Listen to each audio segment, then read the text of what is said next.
Silence reigned in the hall, and the king of the country, sitting on the throne, asks the young men whether they both choose Hinel as their wife. Before us are the princess's suitors, Count Phil and Prince Vian, and they both stole the hearts of women at the ball that marked the beginning of this story. Count Phil, the most refined of them all, with refined manners and elegance, has long been fascinated by the princess and loves her. Prince Vianth, whose gaze is full of secrets, does not understand why he cannot choose Hinel if he likes her more. The princess has to make a choice between two young men, and what will be the consequences of this battle for her attention is of interest to everyone in the castle.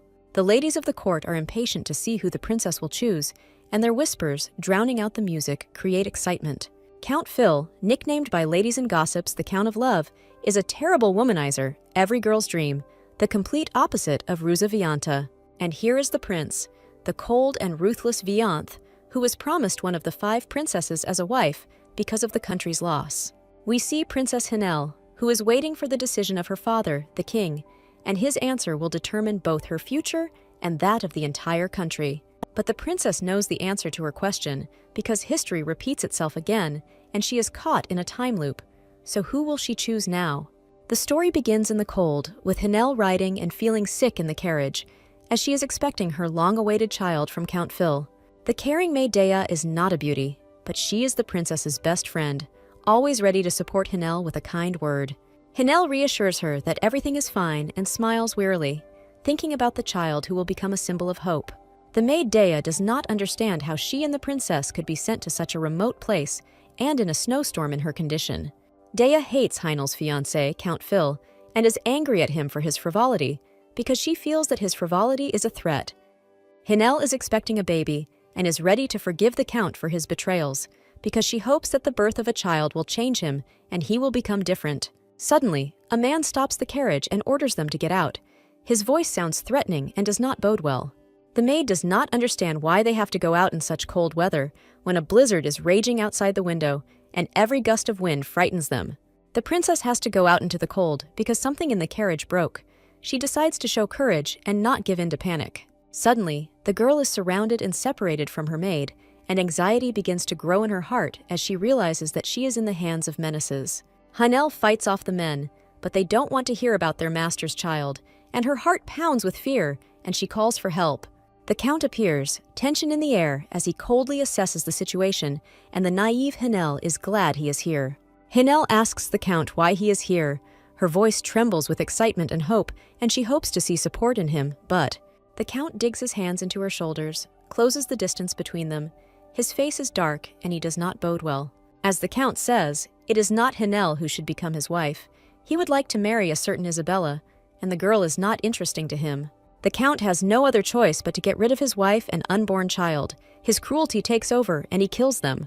The ground beneath their feet is very fragile, like thin ice, ready to crack at the slightest movement. Small stones fall under their feet. The Count pushes the poor girl off the cliff, and at that moment time seems to freeze, and the life of the main character and her baby ends. Hinel is shocked by the betrayal. The wind whistles in her ears, and her heart pounds in her chest, and she understands that she will never forgive the Count. Before Hinel's eyes is the Count's victorious smile, full of self-satisfaction and ruthless confidence in his power. Waking up, Hinel realizes that she is not pregnant, but at the same time, the girl realizes that her dreams of a future with her beloved are shattered. Dea, who woke her up, believes that the princess's nightmares are due to foreigners, and the princess realizes that she is living her life again. Prince Viante Ruse, a ruthless and heartless conqueror, returns to the kingdom for his reward, marriage to the princess. Everyone in the palace feels sorry for the princess, who will become the wife of the tough Vianth, who is incapable of love, and her fate seems predetermined. Due to the change in time, the princess knows that Viant will win the war for the throne. His cruelty and ambition will destroy everything. Also, the princess knows that Vianth is marrying a princess who is a gift in the friendship of the kingdoms, and this union is because of politics. Hinel must die at the hands of her husband. Her child will also die with her, never being born, and the kingdom will face a sad future. Count Zederphil rejoices over the death of his wife, considering her death his victory and liberation from ambition, since he dreams of power. The girl understands that her husband doesn't need her while she's pregnant, and decides to take revenge on the Count by reliving the story and correcting it. She orders the faithful Dia to take out all the dresses and jewelry from the wardrobe, as the main character's revenge for the child in death has begun. The princess explains to the maid that she wants to greet the guest, Prince Ruzviant, in the best traditions of the country, as befits the daughter of a king. The maid Dea is curious why the princess wants to go to the homeland of Viant, and why she has such a sudden interest in another guy. Dea believes that the king wants a love marriage for his daughter, despite the fact that he raped her mother, and the monarch does not love his daughter. The princess understands that she will still marry the count, which means that she and her child will be killed in the future. Hinel wants to dress more provocatively to attract the attention of everyone present and demonstrate her independence. The main character decided to change her story, save her baby, and take revenge on the vile count. The main character is having lunch with her mother. They are eating cake, and there is peace and quiet between them. The princess, who wants to take her revenge and is deep in thought, is only brought out of her dark thoughts by her mother. Mother asks Hinel to serve her a strawberry cake, and she continues to tell about her past. Hinel's mother is a servant, but became the king's concubine when he raped her, and she only has the title of queen. The girl's mother informs the main character about her future engagement to Count Zederphil, the main villain and traitor. The princess's mother believes that marriage with the count is good luck, that he will bring honor to their family, and the main character is a lucky woman. The girl also thought about marrying the count once, until she saw what a scoundrel he was when he killed her, and she was a naive fool. However, the count shattered her dreams by mercilessly killing the girl and her newborn baby, pushing her off a cliff into the bitter cold. Hinel will never forgive the count for her death and the death of her child, so she does not listen to her mother and thinks up a plan for revenge on Phil. The king's daughter thinks about how to use Viant in her revenge on the count and draw him into this game while remaining an innocent lamb. Today is her mother's birthday, and some things happened on this day, as far as the main character remembers. The prince of a neighboring state, Ruz Viant, brutally stabbed a man to death that day. At night, we are shown the doors to the prince's chambers, and the castle guard is informed that there are thieves in the castle. The princess informs the guard that the belongings of the visiting Ruz Viant have disappeared, and the local guard is suspected of the theft. She says that the embroidery with the image of the goddess has disappeared, and there is panic in her voice, so the embroidery must be found urgently. Because of the time loop, she knows that the thief is the guard in front of her, and boldly accuses the guard of stealing the embroidery. It seems that the guard stole it and death awaits him, because there will be no mercy for this crime. Out of fear of execution, the guard gives up the embroidery. Guilt and relief fight inside him, because he realizes that everything has been changed. The guard is grateful to the princess that he will not be executed, and he understands that now he must do everything to prove his loyalty to the crown. He leaves the princess alone. He retreats into the shadows and is full of regrets and uncertainty. The king's daughter calmed down because she was afraid, and when the fear receded, in her heart there was hope for revenge on the count. The princess sees the embroidery for the first time, and her eyes shine with admiration as she examines every detail of the beautiful image. She thinks that embroidery is expensive because such beauty, woven with love, seems priceless to her as a symbol of hope for happiness. Ruz Viant never parts with her embroidery, as it is a gift from her deceased mother, which holds more than just memories. The main character believes that the embroidery will help her talk to the prince, and that it is the key to some dark secret. Suddenly, someone wants to kill Hinel. She feels a chill of fear run down her spine, and realizes that she needs to act. The mysterious young man puts a sword to her throat and says that he wanted to kill the thief on the spot. He is unhappy that the princess saved the thief, because in his eyes, this is a betrayal that threatens not only her reputation. The mysterious young man turns out to be Ruz Viant himself, the second candidate for the hand of the princesses of the kingdom, since he was promised one of the daughters. The girl wondered how the young man got in, because the door was locked and the windows were closed, and she could not explain how he ended up there. Seeing the pendant, the young man's face changes, and after asking Hinel what she is doing here in her underwear, he wants to take it away. He runs to her.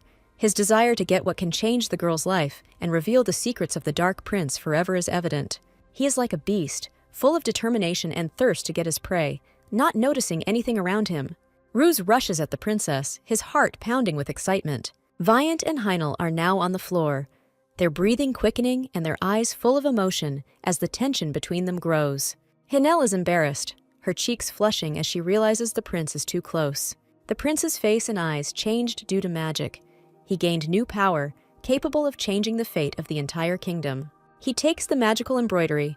A warm stream of energy penetrates his hands, filling him with strength and confidence that he will fix everything. Magic surrounds the prince, and Hanel sits down on the floor. Since she is in her underwear, she wraps herself up tighter. The young man presses the embroidery to his chest, feeling its magic begin to intertwine with his soul, filling him with determination. Vianth picks up the fallen sword, the blade itself whispering to him of forgotten battles and destinies he must change. The princess begs Vianta to listen to her, her voice trembling with excitement, and a spark of hope shining in her eyes. Every word is her last.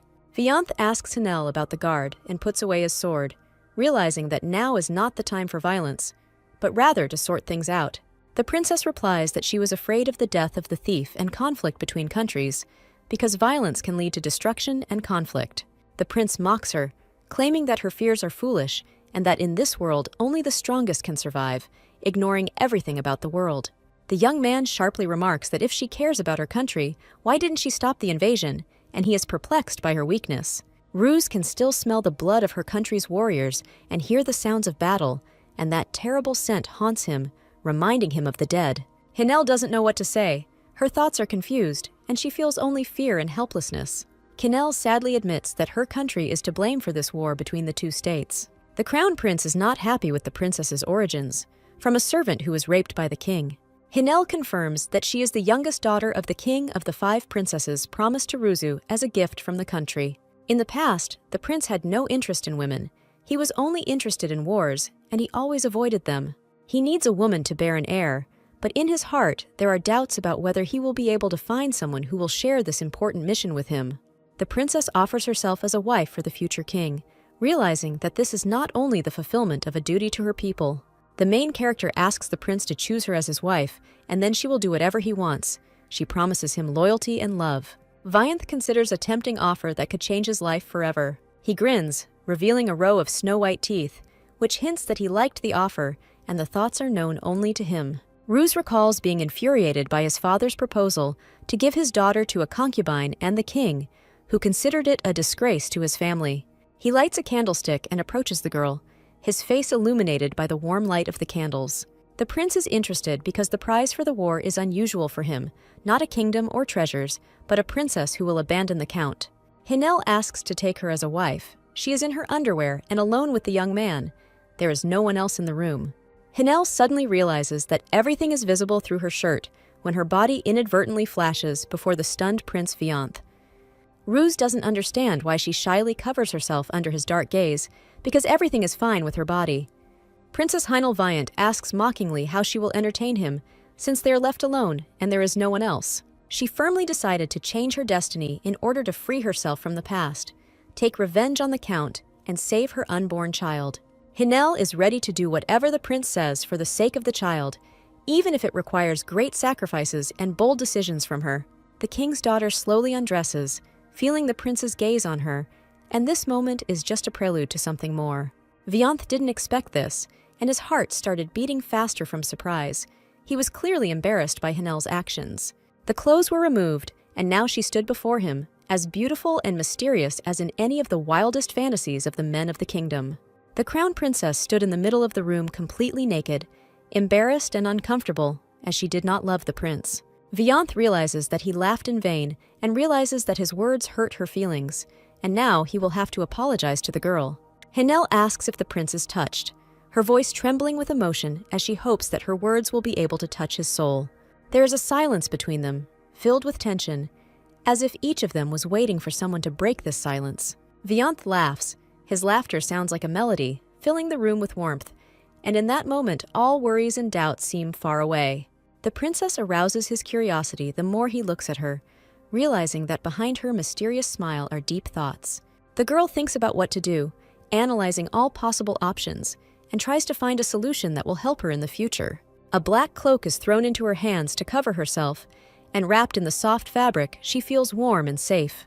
Vianth orders her to get dressed, and slowly rising from her knees, she begins to put on the simple yet elegant clothes from the prince. Ruse asks the princess why she is going so far, and there is a mixture of concern and bewilderment in his voice. Hinel gathers her courage, taking a deep breath to calm her trembling knees, and finally looks the prince in the eye with determination. The king's daughter talks about the groom and her father's decision, describing how her heart cannot accept this marriage because she dreamed of love. She is determined not to marry the Count, and she is ready to fight for her happiness, despite her anger and disappointment.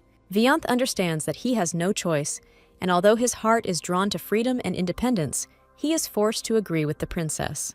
The girl believes that she was convincing and will become the prince's wife, because her words came from the depths of her heart, full of hope. Vianth warns her that there are rumors about him, and although he tries to remain calm, there is concern in his voice. The girl awaits the prince's further actions, hoping that he will show courage and determination to prove his feelings. The prince tells her that he is more like a beast because of his cruelty, and that he is afraid of how this dark side can push her away. The protagonist warns her that he may lose control of himself, and his inner demons may take over, which is very bad. The young man believes that shedding blood suits him better than a peaceful life, because an uncontrollable passion for war rages in his heart. Hinel doesn't care what they say about the prince, because she knows that behind his cold mask lies a complex soul full of passions. She asks the prince for only one thing, believing that this is her opportunity to be herself, without masks and pretense, and that she will be able to save herself. The prince wonders what kind of request is hidden behind her words, and he feels his heart begin to beat faster. The princess's condition is to bear the prince's child, but she also hopes that this will be the beginning of a deep bond between them. The princess understands that the prince will not love her, because his heart already belongs to another, and she must come to terms with reality. But she asks the prince to protect her future baby, hoping that there is no love between them, but he can become a support and support. A maid knocks on the door, having forgotten to close the window, explaining that a strong wind has blown dust and leaves throughout the palace. The prince and Hinel are afraid that they will be seen together because their secret meeting could displease the royal family and ruin everything. The main character invites the princess to the garden tomorrow, where they can enjoy some privacy under the flowering trees. He will give his answer at tomorrow's meeting, when he has gathered courage and understands that their feelings are worth all the risks. Ruse leaps over the balcony, landing deftly on the soft grass in the garden, his heart pounding with adrenaline and excitement. Hinel was scared because they were on the second floor, and it seemed to her that he would die from this jump. But the prince did not crash, but, on the contrary, landed deftly on the soft grass, like an experienced acrobat, and, getting up, looked around. The young man smiled at her goodbye, his heart still pounding with adrenaline, and he felt hope. The main character leaves, and with every step he feels how his soul is filled with lightness and freedom, he throws off heavy chains. The princess was amazed, and her heart began to beat faster, and hope flared up in her soul that perhaps together they could change everything. It was midday in the castle, and the sun's rays, breaking through the stained glass windows, painted the walls with bright colors, creating an atmosphere. Dea asks her mistress if she is expecting guests, because there was an unusual bustle in the castle, and the servants were preparing for something. The princess looks elegant today, and her eyes shine with joy and excitement, foreshadowing important events. Dea notices that her mistress has been injured when a thin line of blood appears on her delicate skin, causing excitement inside Dea. Hinel is worried whether the prince will accept her proposal, because so many hopes and dreams of a future together have arisen in her heart. She thinks that if she looks different, the prince will notice her, and images of bright dresses flash through her head. Suddenly, Viant's father's legal wife comes up with her friends from the fifth courtyard, who just wants to offend her with her nasty words. The queen did not know that the princess would be here, and her heart was filled with anxiety when she saw a familiar figure. The princess greets Viant's mother and the other women with her, trying to hide the excitement in her voice, and bows to the queen with a smile. The queen's friends are actively discussing it, whispering to each other and exchanging glances full of envy and curiosity. The princess's mother was forced into marriage by the king and now lives in shame, hiding from the prying eyes and whispers of the court. At this moment, Ruse's assistant, Count Evan, appears, and with a determined expression on his face, attracts our attention. He introduces himself to the princess and the maid, saying that he heard about her meeting with the prince, and his eyes sparkle with curiosity. Evan takes the girl to his master, carefully leading her through the castle garden, decorated with tapestries and flowers. Viant's mother is unhappy with this because she believes that her son should not get carried away by romantic dreams and fight for the country. Ruse was already waiting for the princess, trying to calm his trembling hands, because he knew that this moment would decide not only his fate. Hinel greets Ruse, she smiles, and at that moment all the princess's worries seem insignificant. She believes in the future. Hinel returns the prince's cloak and apologizes for yesterday, her voice trembling as she explains that she did not mean to offend him. The prince doesn't even want to know her name, and he hasn't forgiven her for yesterday's incident. But in his heart, he wants to look into her eyes one more time. He has conditions too, and knows that he cannot allow himself to open up until he is sure of sincerity and determination. He has a question for the princess that torments his soul and does not give him peace. He wonders if she can accept him like this. Ruz asks the princess about her betrothed, because he feels that her heart may be tied to someone else, and he is a pawn. Vianth believes that the princess will be better off with the count than with him, because the count has everything she is looking for: status, influence. The princess cannot explain the reasons for her actions, since Ruz will not believe her and in the time loop, but she wants to save the baby. She remembers how cruelly the count treated her when he threw her off a cliff and killed her and their child, which she did not expect from him. Hinel wants to become Ruz's wife and is ready to be a worthy spouse, but to do this, she needs to overcome her fears and doubts. Ruz warns her that she will only get a title since he is not interested in women, but a child from him is something new. The prince's conditions are that he will not even touch Hinel, although something in his soul has trembled, and he is playing hard to get in front of her. Another of his conditions is that he will not give the child power if Hinel gives birth to him, and she faces a difficult choice, creating her own family. Hinel agrees, but anxiety is growing in her heart because she understands that such a sacrifice could cost her more than just her personal happiness. The prince will propose to her tomorrow at the ball, in the glitter of chandeliers and the whispers of envious guests who will drag her into political games. Ruz says goodbye to Hinel coldly, his voice trembling with emotion, and there is joy in his eyes, because this farewell is not forever. Dea waits for her mistress, every moment filling her heart with anxiety and worry about what might happen between them. She asks how the conversation went, hoping to hear news that will change everything, and is eager to see if the venture was a success. Hinel told her faithful servant everything, sharing her experiences and fears, and there was a kind of relief in her voice. Dea is worried about what Count Zederfil will say about this, because his opinion has always been important to Hinel, and he will not be delighted.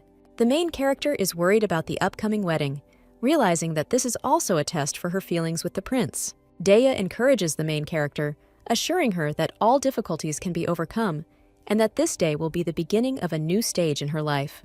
Dea was inspired by the idea of making the princess beautiful, deciding to organize an unforgettable wedding preparation full of magic. The beautiful castle is getting ready for the ball, and it creates a magical atmosphere, foreshadowing an unforgettable evening in the life of the princess.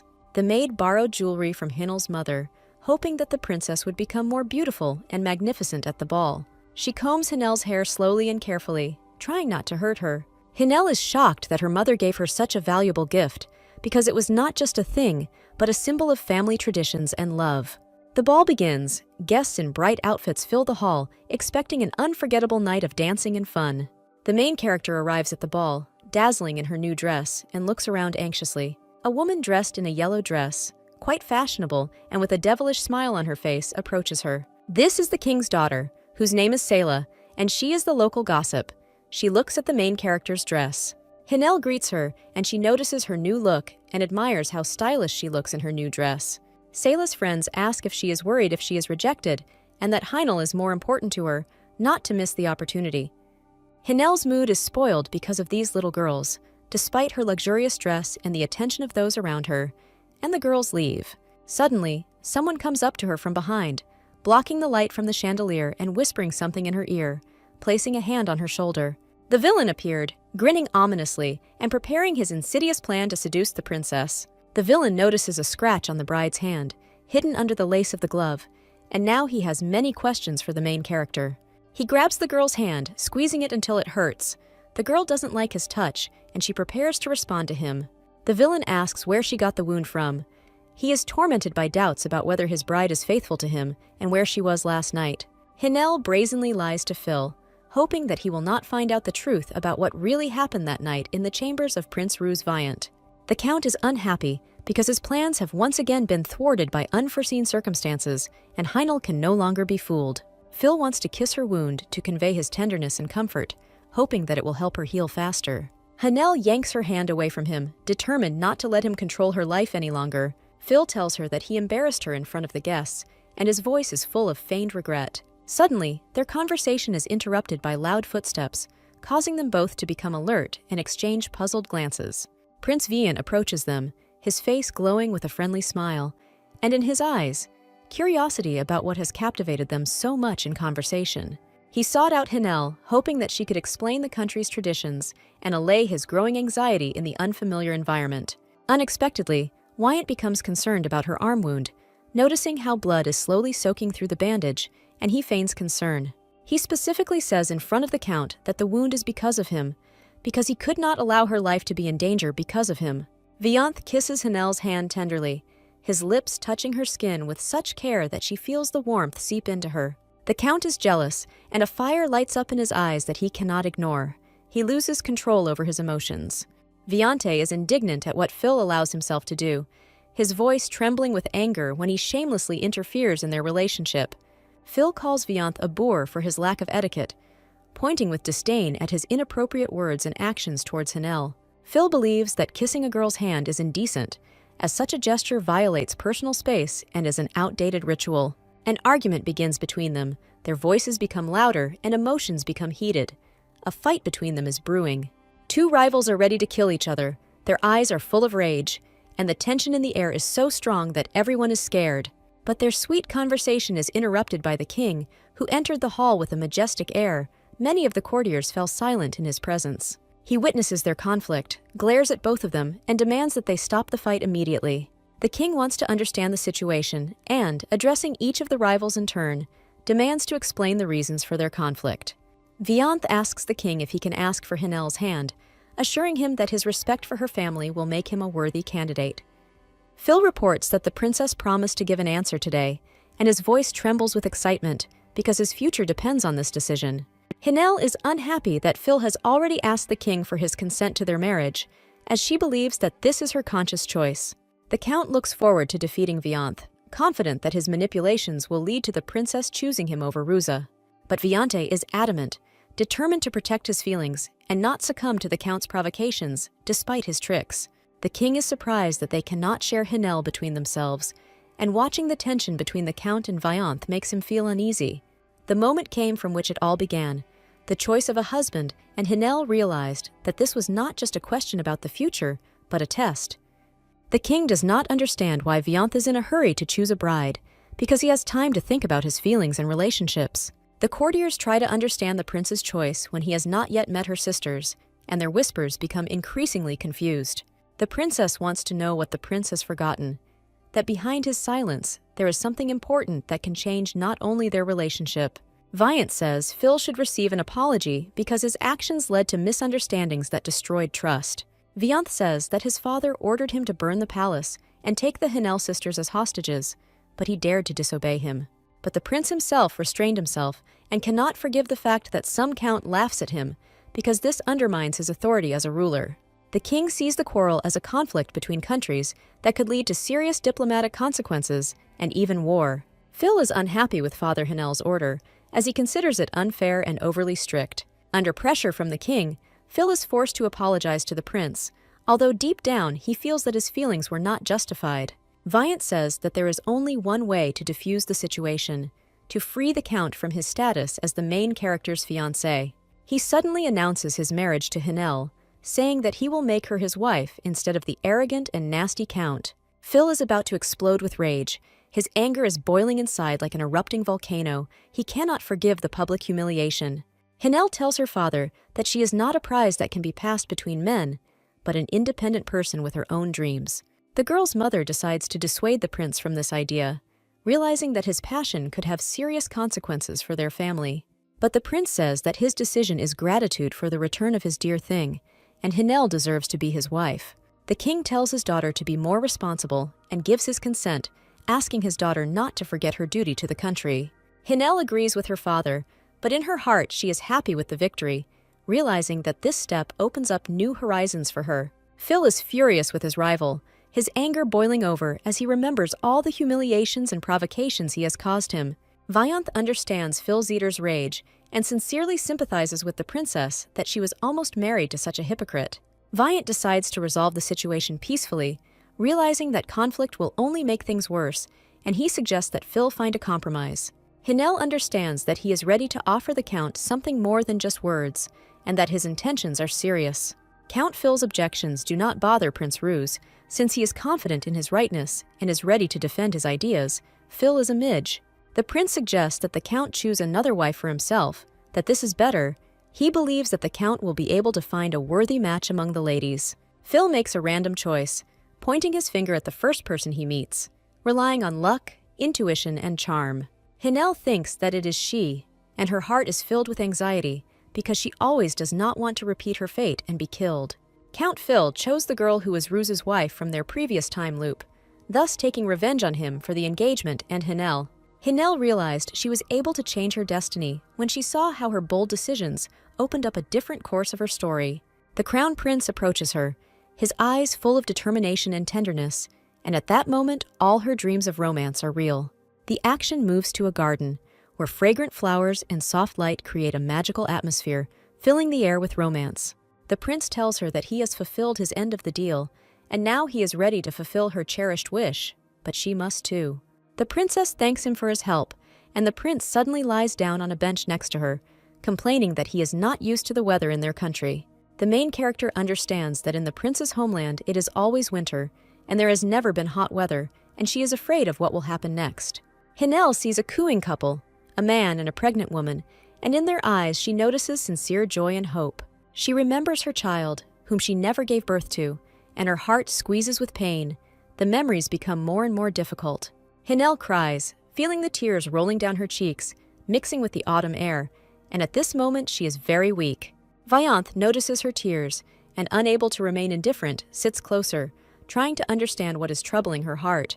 The girl lies to him about the reason for her tears.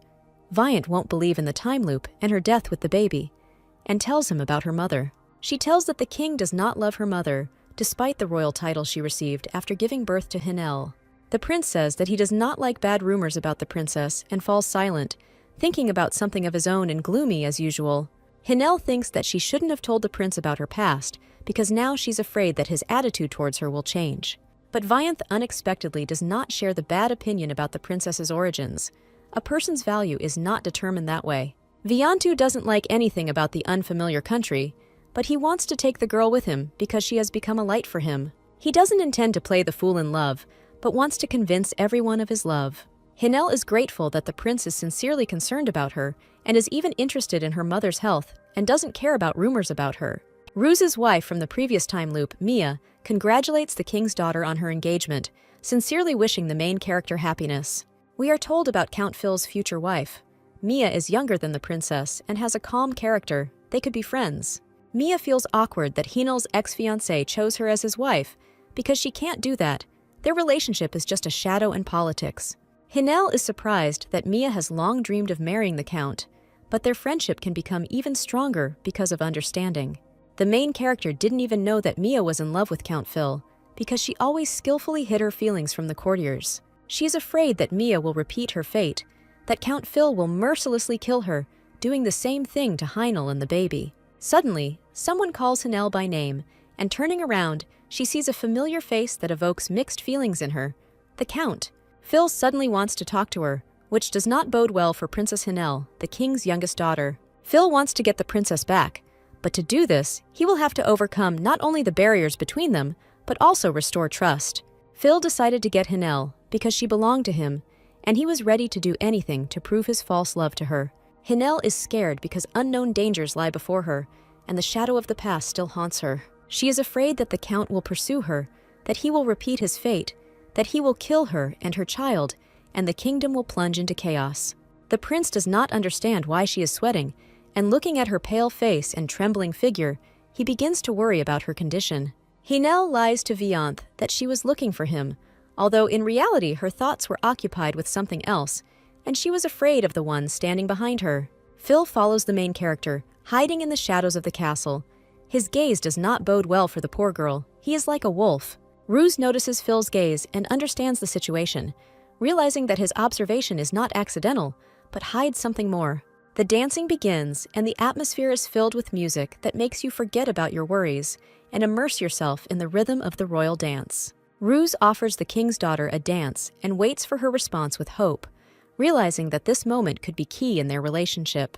Ruse also tells the king that it would be a good idea for two couples to dance, suggesting that it would create an atmosphere of friendly rivalry. Phil glares at him, but there's nothing he can do. He's forced, with a heavy heart, to adhere to etiquette and submit to the prince's will. Two couples dance, their movements merging into a harmonious dance, reflecting the spirit of unity that reigns in the hall and causing delight.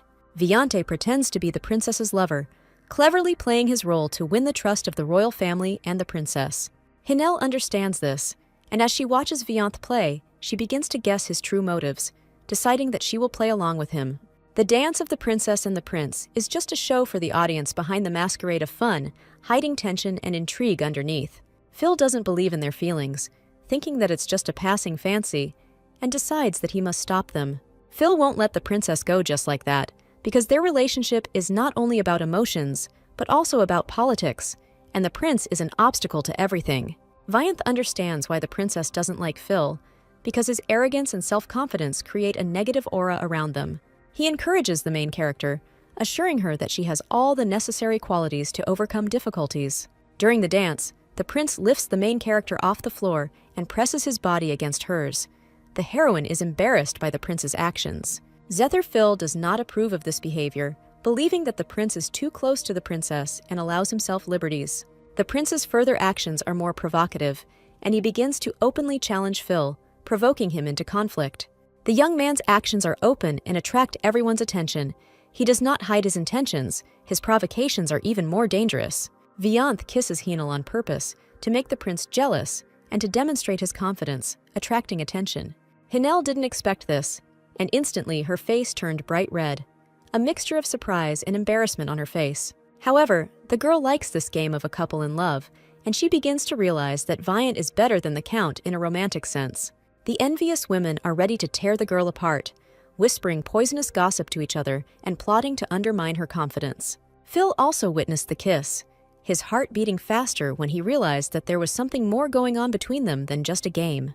He is in a stupor, unable to believe what just happened, and he envies Viantu Ruse, who has won Hinel's heart. The wedding ceremony takes place in the Temple of the God of Fire, where there is an atmosphere of magic and holiness, and the sounds of melodies fill the air. Willow bark is a symbol of newlyweds, personifying the flexibility and strength of their love, as well as the ability to overcome difficulties in love. Willow bark intertwines the bonds of the newlyweds, creating a strong and tender symbol of their unity. In love, supporting each other is important. The bride sincerely believes that this time she will protect her future baby, surrounding him with love and care, and will do everything for him. Her anxiety is noticeable. She expects something important and alarming to happen at any moment. She trembles easily and she is gloomy. The prince asks why she is nervous. She becomes embarrassed and replies that she is simply not used to attention, especially like his. The priest suddenly stops and no longer gives a boring speech about tying the knot of lovers. He looks at Prince Ruse. The groom is emitting dark energy, which is a bad sign, and the priest thinks that this marriage could turn into something terrible for Hinel. But Vianth is not afraid of the church's prejudices. He decides to follow his heart, relying on his strength and faith in true love. Ruse expects a trick from the priest, because behind his calm face there are many secrets, and he knows that in this world, everything is not simple. For some reason, Ruse took out an almoner, a silver thing that hides dark magic and suppresses it from people's eyes. The priest sprinkled holy water on Vianth, reciting spells that would protect him from evil and magic. But it was as if the dark energy had never existed, and the priest was left looking like a fool. The groom wants to end the ceremony quickly, as the country's hospitality is disgusting and he is considered a Satanist. In the evening, the prince is angry with the old man. His voice sounds angry and shrill, because he almost showed everyone that the prince is a sorcerer. Evan asks the master who he is angry with, because he could not help but notice how the tension in the room was growing, and the prince's anger too. Evan notices an almoner wound on the prince's finger, and realizes that this minor injury could be a serious problem in the future. Viant thinks that the blood on his finger is nothing, but looking at the tense expression on Evan's face, he suddenly feels uneasy. Viant says clergy are taking notice of the ghost worship, and he fears the rumors could cause panic in society. Vianth carries an almoner with him to absorb dark magic, hoping that no one will guess about his magical abilities. Evan asks the prince if it would be better to talk to the king before leaving. The prince has been poisoned, and he needs to leave the country urgently. The question arises of what to do with the princess, because her fate now depends on whether she can maintain the trust of the people. The prince becomes ill and does not answer the question. His face turns pale and his head spins. Meanwhile, Hanel announces her mother's departure, leaving behind an atmosphere of uncertainty and anxiety. The mother knows that this is the last time she will see her daughter, and her heart fills with bitterness as she hugs Hanel. The main character wants to spend more time with her mother and tries to remember her smile, voice, and the warmth of her hugs in her heart. The mother gives the main character a gift, a carefully preserved old box containing a symbol of love and marriage. Hanel remembers that her mother gave her this gift when she married Count Phil, so that the marriage would be successful and good. This love potion, prepared according to an ancient recipe, promises to awaken the deepest feelings and for a successful birth. Zeder began to lose interest in the princess after the wedding, so she used a potion, hoping to bring back his attention and passion, but she says goodbye to her mother, feeling her heart heavy from the upcoming changes, and hopes that her choice will bring her happiness. The princess is waiting for her husband, and in her heart there is a mixture of hope and anxiety, because she does not know how he will react to her decision to leave. Her parents come up to her, their faces full of care and support, and her father reminds her of the importance of being true to her feelings and choices.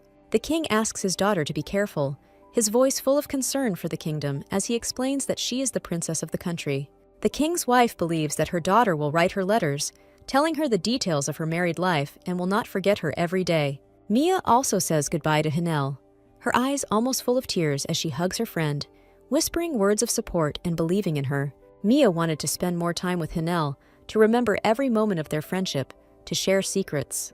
Hanel calls her friend, and there is such warm sincerity in these words that Mia is happy and proud of the friendship between them. The girls hug, and this tender gesture contains their entire friendship, support, understanding, and unconditional love for each other. The carriage takes Hanel to her husband's kingdom, and green fields and majestic forests flash by outside the window. But in her heart, there are mixed feelings. Dea cries, her tears rolling down her cheeks, reflecting the deep pain of loss and a sense of hopelessness. Dea is angry with her mistress, her anger is overflowing, and in her soul there appears a desire to express all the grievances that have accumulated for too long. Dea did not want to let the princess go without her, because their friendship was her support in difficult times, and she did not want to be alone. Hanel understands that she has betrayed the count, and this realization torments her soul, because she has broken the trust that was once between them. Meanwhile, Count Phil realizes that the princess and the prince have not slept together yet, and he decides to interfere in their relationship, planning something evil. Evan tells Hanel that Vianth didn't leave her. He just found himself in a difficult situation, and that his feelings for her remain strong. The princess is grateful for Evan's care, and, feeling his sincerity, shares her experiences and hopes for the future. The maid calmed down when she realized that her worries were in vain and could now focus on helping the princess. Hanel asks Dea if she is upset about Vianth's sudden departure, since Vianth didn't even warn her about his departure. The women are greeted by Ruza's servants when they arrive, with honors and respect, inviting them to enter Ruza's house. The main character asks the servants if the prince is inside. Her voice trembles with excitement. She hopes that she will be able to see him sooner. Viscount Duen hesitates to answer.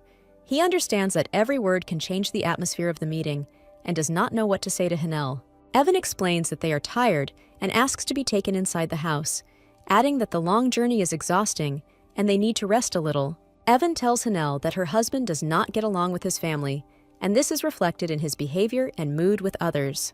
He tells Hanel why the prince left so soon without her, explaining that he had urgent business and was poisoned. Evan says that it was necessary to quickly bring Hanel to the prince's house, since important conversations and married life awaited her there. The princess thinks about her husband, realizing that there are misunderstandings between them and that they need to restore the lost closeness. She realized that the prince had been poisoned and that he was only strong on the outside, hiding his vulnerability behind a mask of confidence. Dea asks the princess if His Majesty has come to dinner, and she decides not to tell Dea that the prince has magic and is injured.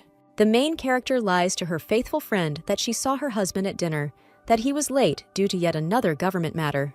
The maid is indignant that the spouses will sleep separately, because this contradicts all the traditions and expectations of this marriage. Dea wants to lie in wait for the prince to finally find out what is really going on in his heart, and why he is like this.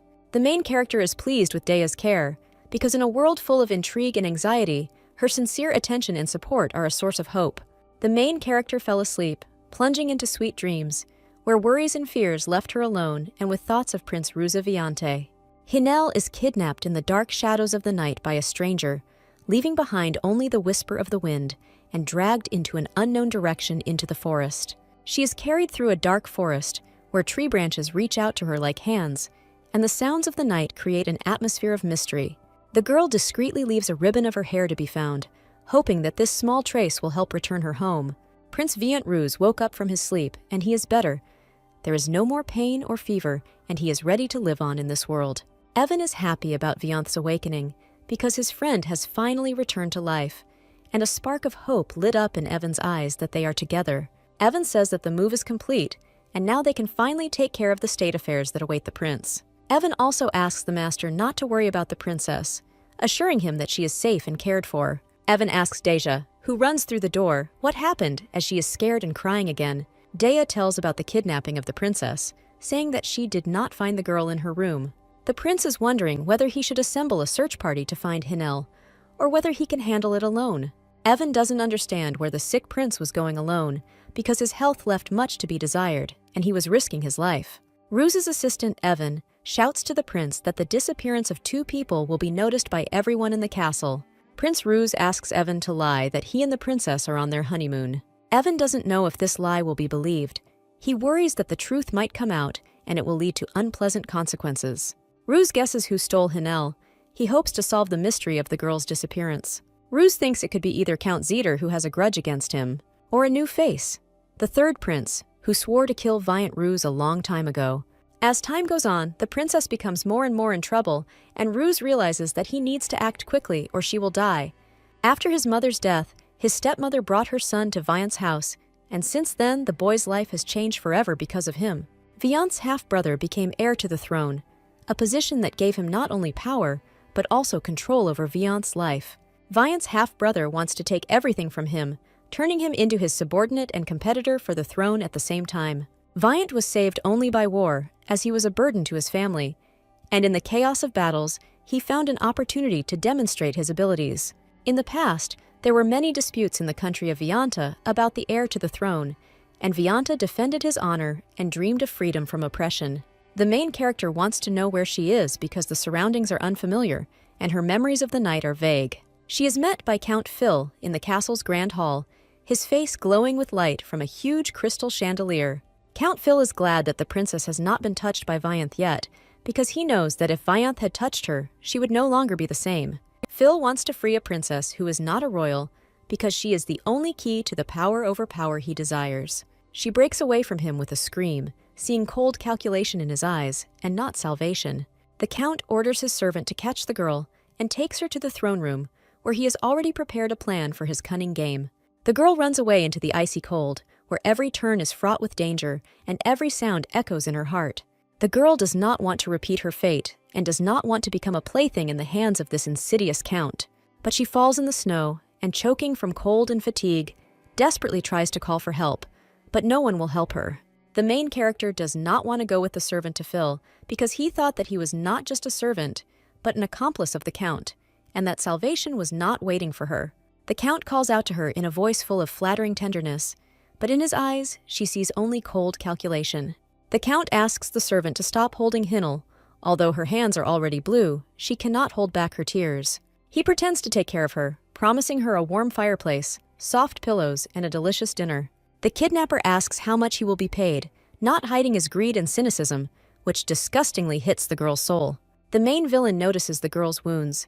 He turns his gaze to the kidnapper, asking where she got them from. The kidnapper justifies himself, saying that it was not his doing, but he does not want to believe him.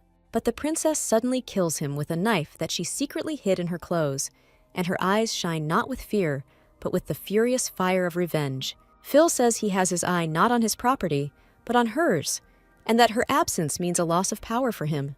The action moves to the estate of Count Zeter, where in a cold hall with high windows reflecting the light of the winter sun.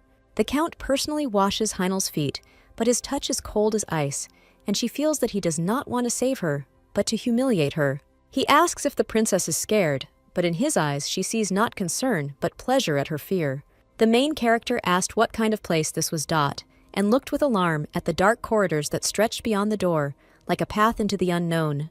The main villain does not want to give up Princess Vianta, because he knows that this will lead to the loss of his power, and he is ready to do anything to keep her. The princess is furious, and her eyes sparkle not only with anger, but also with a frantic thirst for revenge. The count wants to spend his wedding night with Hinel, even though she has not yet recovered from her wounds, and her body is trembling with fear. Phil is ready to sleep with Hinel, but she feels that he does not love her, but just wants to possess her body, and this thought is disgusting.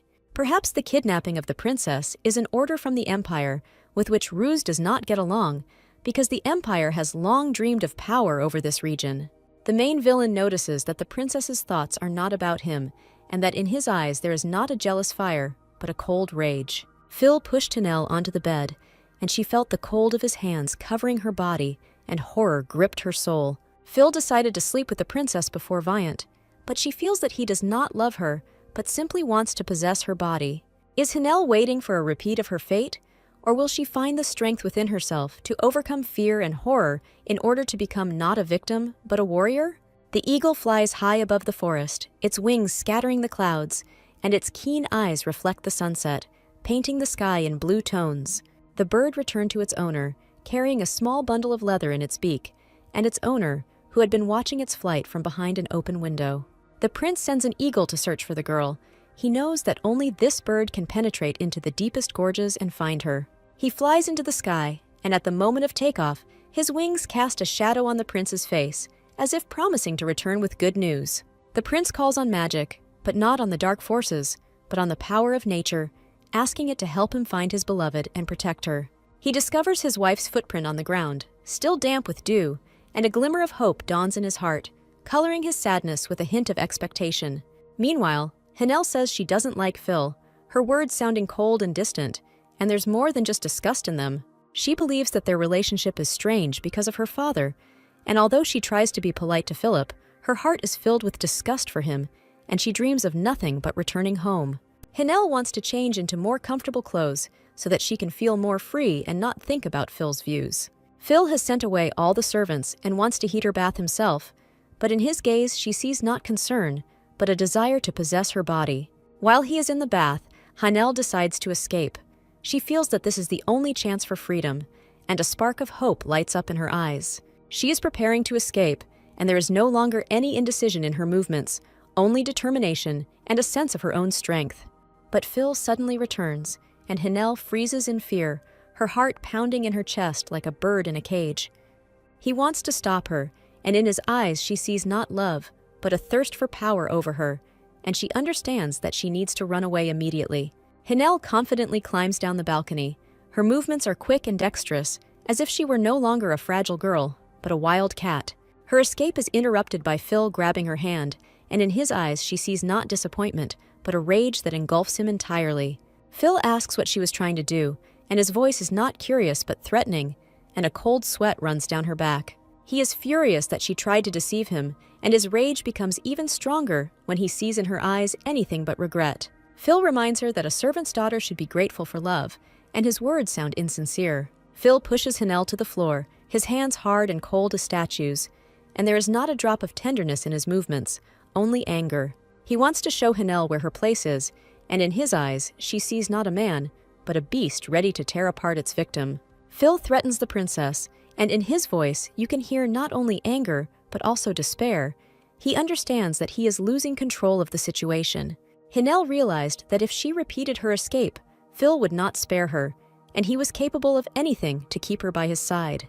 At the same time, the prince finds the kidnapper's corpse, and a fiery rage lights up in his eyes. He feels that he must punish him. The magic leads him to Phil's mansion, and he feels like he can't stand ignorance any longer. He has to see her with his own eyes.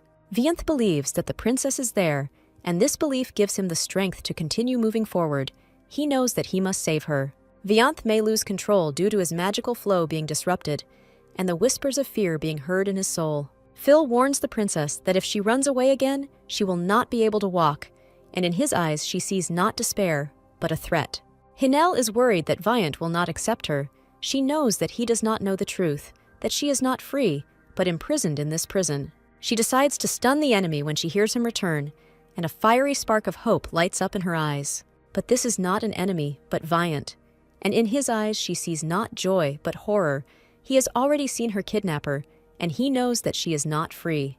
The girl is shocked that it is Vianth, and a fiery spark of joy lights up in her eyes. She knows that he has not turned away from her. She is very happy to see him, and happiness sparkles in her eyes. She knows that he has not forgotten about her. He came to save her. She apologizes for her overjoyed expression, and there is confusion in her voice. She is afraid that she did the wrong thing. Vianth wants to dress her, and in his eyes she sees not only care but also respect. He doesn't want her to feel awkward. They decide to leave while there is no one around, and there is hope sparkling in their eyes. They know that this is their last chance. Vianth picks up the princess in his arms, and in his eyes she sees not only care but also love. He does not want her to feel insecure. But Phil ruins everything, and in his eyes she sees not only anger but also despair. He knows that he is losing her, and he is ready to do anything to keep her.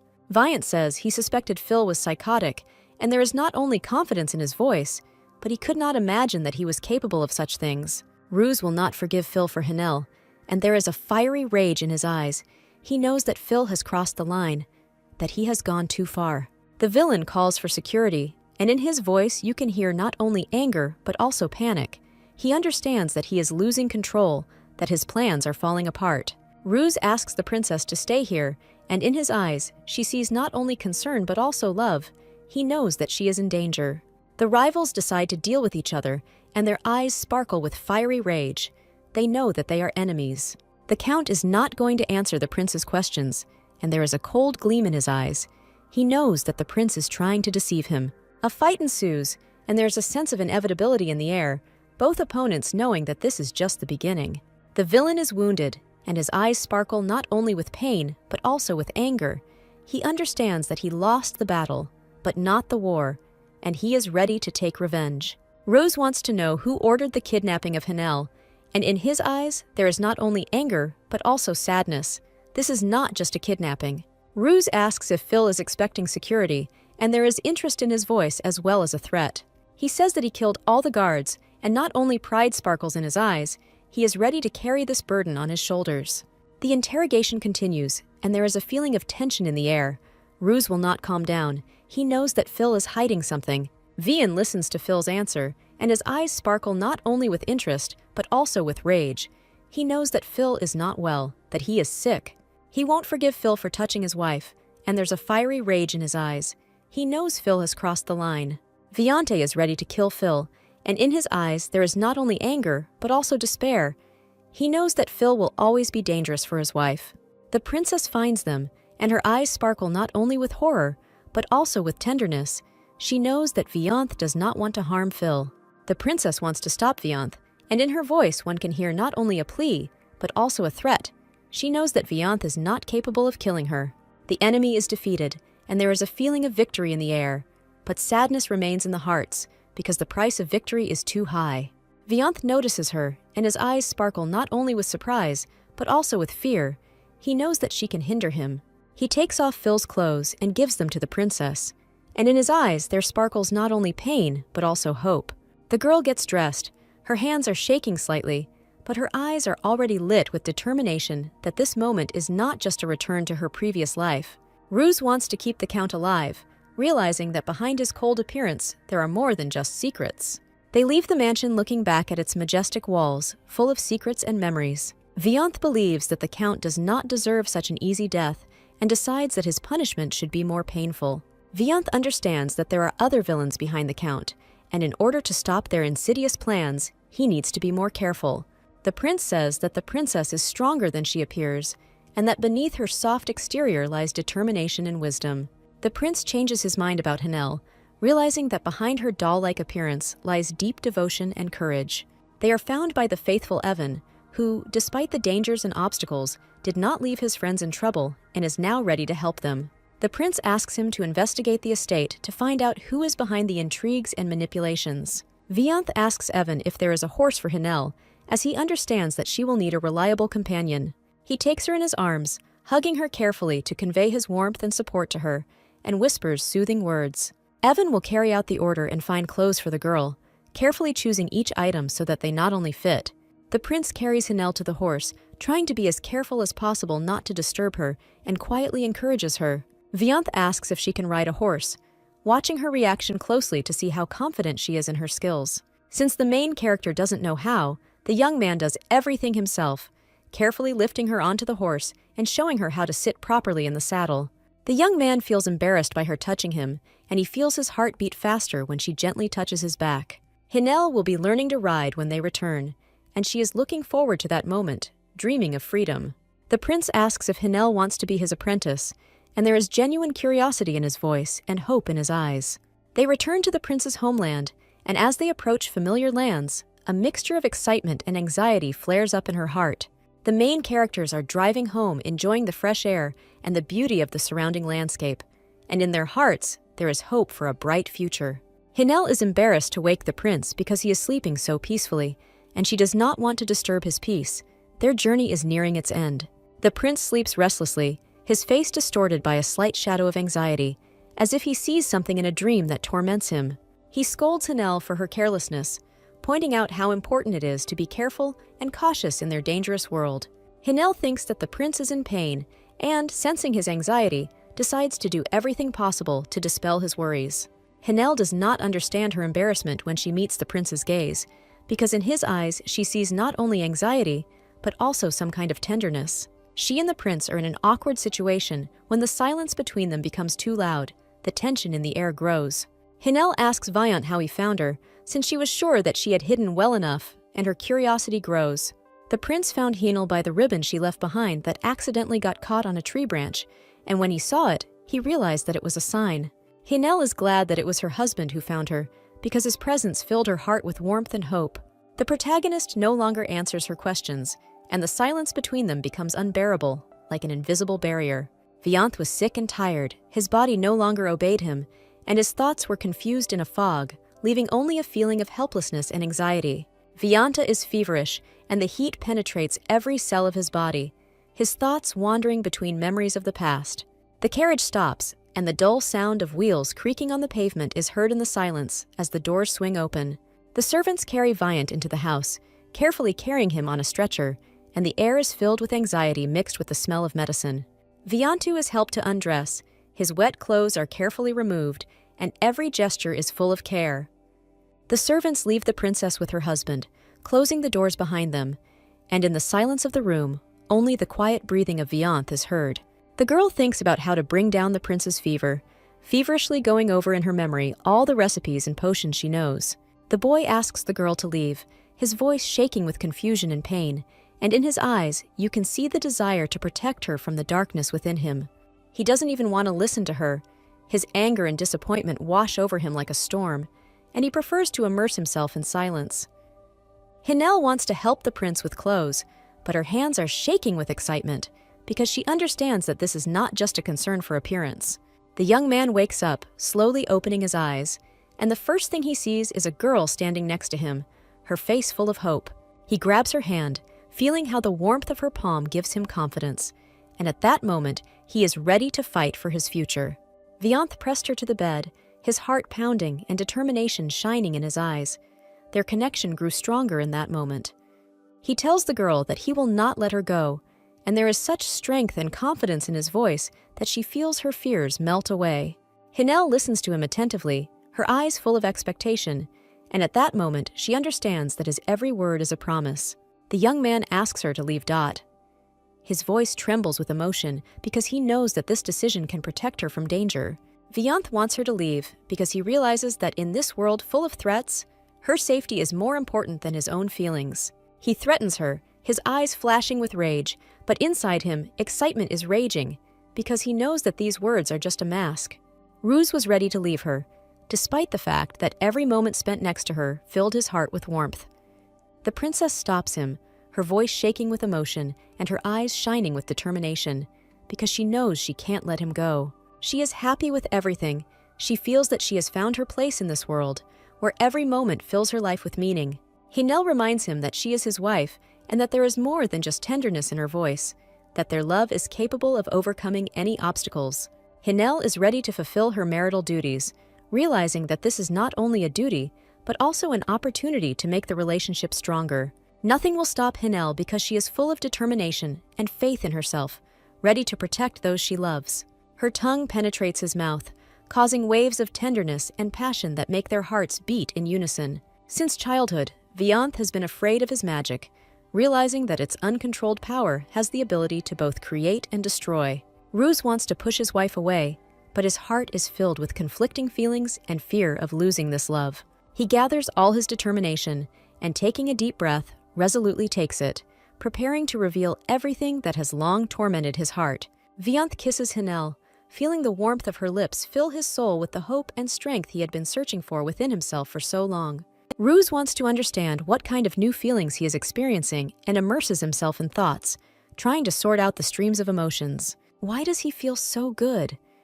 He couldn't understand where this feeling of lightness and joy that overwhelmed him came from. Hinel suggests they wash together, and there is a playfulness in his voice that makes Ruse feel a little nervous. Ruse does not want to avoid Hinel, because in her company he feels alive and free, and every moment fills his heart with warmth. The bath is ready, steam rises into the air, creating a cozy atmosphere, and the aroma of essential oils fills the room. Hinel asks the maid for a screen to create a little privacy, allowing herself and Ruse to enjoy the atmosphere without prying eyes. But Ruse stops her, saying gently that he would prefer that they just enjoy the moment without any obstacles. He begins to undress slowly and confidently, as if every movement reveals not only his body, but also his sincere feelings. Hinel doesn't know what to do in such a piquant situation. Her heart is pounding with excitement and embarrassment, and her thoughts are confused. Hinel is offered to wash the prince, and although she feels a little unsure, deep down she is filled with curiosity. The prince reminds her that she wanted to do everything herself, and his words make Hinel smile slightly because they are so close. Clothes fly to the floor, and the air is filled with anticipation as Hinel and the prince finally come face to face. Hinel is offered to wash together, and her heart skips a beat from surprise. This simple but intimate request fills her with excitement. Ruse asks why she is so embarrassed, and Hinel, blushing slightly, replies that this feeling of closeness and openness scares her. Hinel struggles with embarrassment, her heart pounding in her chest, and her thoughts confused. This moment could change everything. She overcomes her shyness by taking a deep breath and looking resolutely into Ruzu's eyes. Realizing that this step requires courage, she also undresses, feeling how the embarrassment gradually disappears, giving way to excitement and anticipation. In Ruzu's chest there are other feelings, mixed with excitement and tenderness. He understands that this moment is significant for both of them. He asks her to come out again, his voice confident, but in his eyes there is hope that this time will be the beginning of something special. He says that she did nothing to make her feel guilty, and that everything that happened between them only made his feelings stronger. Hinel feels like she is being avoided, and this anxiety grows with each passing moment, causing her to doubt her actions. She wonders why his mood has suddenly changed and tries to remember if something happened that could have changed it. Hinel is afraid that the prince will lose interest in her, and this thought torments her soul. How can she regain his attention? Vianta waits for the surprise with bated breath, hoping that this moment will be the beginning of something amazing and unforgettable. The princess undresses, feeling a light breeze playing on her skin, and at that moment, she is ready to let go of all her fears. She doesn't care what Ruse does to her, because she has already made the decision to follow her desires without looking back. Ruse washes and touches her wherever he wants, because she trusts him and knows he will never harm her. Passions are heating up, and every look, every touch becomes more intimate. Between them, there is a fire of passion. Hinel is ready to become a wife. She feels that she has found the person with whom she wants to share her life, and dreams of the future. The main character overcame her indecision and finally decided to take a step towards her dreams. Nothing can stop them, because they are full of determination and faith in their own strength, ready to overcome any obstacles on the way to their goal. Hinel enjoyed the passionate kiss, which ignited feelings in her that she had long forgotten and filled her heart with tenderness. But this was only a warm-up that ignited feelings in her that she had long forgotten and filled her heart with warmth and tenderness. The prince is afraid of hurting her, because his heart breaks at the thought that one mistake could destroy their fragile relationship. Vianth invites Hinel into bed, his voice soft and inviting, promising the comfort and closeness that can bring them closer. The kiss continues, filling the atmosphere with magic. Their lips merge in a dance of tenderness, and time seems to stop. Hinel breaks the kiss, pulling away for a moment to meet Vianth's gaze, a mixture of tenderness reflected in his eyes. The princess is embarrassed, her cheeks are flushed, and her gaze, lowered to the floor, betrays the excitement that she is trying to hide. She is ready to endure all this, as with Phil, despite internal doubts and fears, because sometimes you have to make sacrifices for the sake of love. But Viant is not him, and in his presence she feels her heart beat faster and her soul fill with hope. Hinel and Viant decide to continue despite all the doubts and obstacles, because in their hearts there burns a desire to become closer. Viant's touch is not like Phil's. It is full of lightness and tenderness, as if every gesture conveys warmth and care. No one can stop the passion between them because it flares up with every moment, filling their lives with energy and desire. With Viant, Heinel has different feelings filled with lightness and joy. Each meeting with him opens up new horizons of emotions. Viant wants her gaze to belong only to him, so that in every reflection of him she sees only his face. In the morning, Hinel is awakened by the soft rays of the sun penetrating through the curtains, and the gentle whisper of Viant, who quietly calls her. Breakfast in bed awaits her, carefully served on a beautiful tray with the aroma of freshly brewed coffee and hot meat. After a wild night, Viant offers her water, his voice soft and caring, as if he wants her to be able to experience the fullness of life again. Ruse is gentle with her, as if embracing her with his warmth, and his every look is full of care, as if he knows what she needs at this moment. The princess asks not to worry about the wounds from the count, assuring him that they are only temporary reminders of the ordeal she has gone through.